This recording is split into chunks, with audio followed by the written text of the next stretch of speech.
We revisit the nostalgia from times gone by, and it's my job to take you on a little walk down memory lane. This episode is all about the Rugrats, coming at you with 10 facts you need to know. Tommy's shirt was red in the first episode, by the way, just throwing that little one out there, a little tidbit. And this list does not include fan theories, by the way, although I will do a video about just that. And I also want to get you your 90s fix as quick as possible, so go ahead and grab your Cynthia, pull up those diapers, and crawl on over, and let's get started.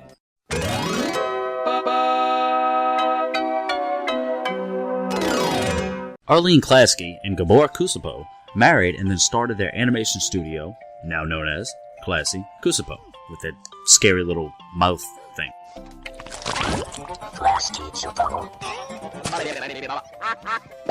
Before Rugrats, they worked on everyone's favorite Springfieldians, The Simpsons. While working on The Simpsons, they decided that the cartoon family's skin should be yellow, as well as the matriarch's hair be blue.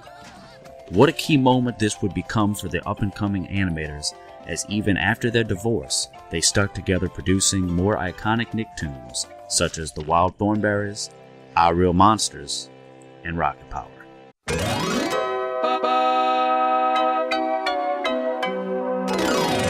The show was inspired by one very simple question. Arlene Klasky supposedly asked herself, if babies could talk, what would they say? More specifically, she wanted to know what logic drove children to stick their hands in the toilet. I always thought it was because kids imagined it was a boat of some kind. But that's just me.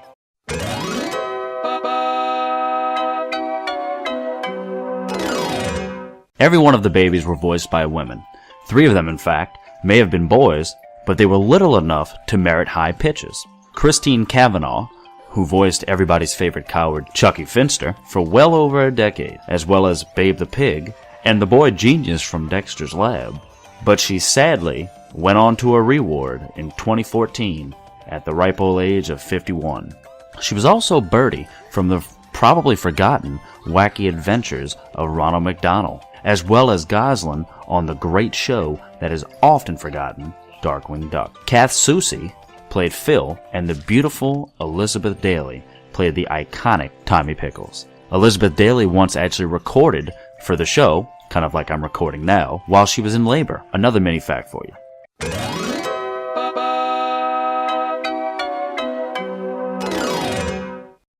The Rugrats were the second longest running Nicktoon of all time, with 172 episodes, and running from 1990 to 2006, it puts them right behind a certain Underwater Sponge. That's a lot for a couple of babies.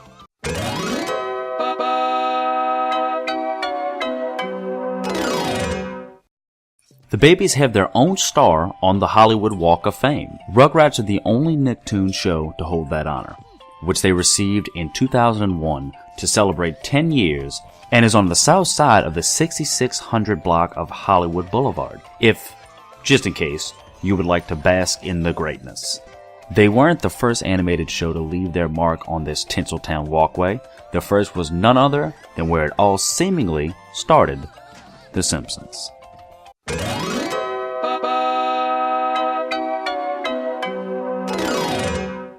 An invoice for Dee Dee reveals the Pickles live in California.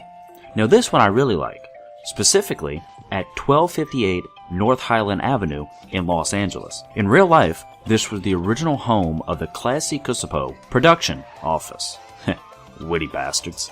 They also based Tommy Pickles that is, off of their son Brendan. Not that Brendan.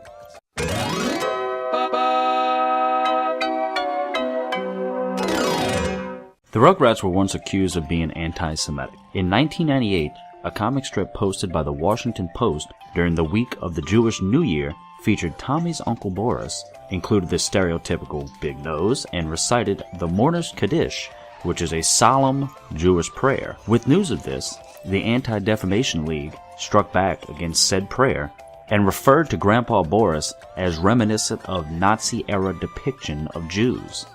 Nickelodeon then stopped featuring Boris in the comic strip and never ran that strip ever again. It was just a comic. Come on, guys.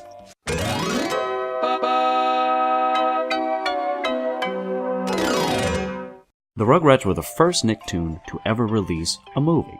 The well-known Rugrats movie, which featured the first appearance of Tommy's newborn brother, Dill, and also included a bunch of celebrity guests, including Busta Rhymes, David Spade, and Whoopi Goldberg. Quite the big event for a child of the 90s, grossing over $100 million, and the first non-Disney movie to reach such a feat.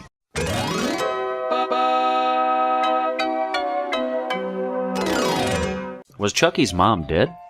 In the early episodes, it was made to think that Chucky's mom was alive, only to come to find out later in the series that she is indeed deceased in the 1997 episode Mother's Day.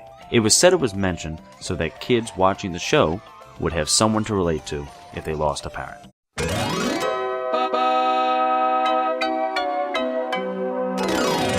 And last but not least, rounding out our list, it seemed that Ms. Klasky hated one of the beloved characters. It is said that Arlene Klasky reportedly hated Miss Angelica Pickles because she was such a bully.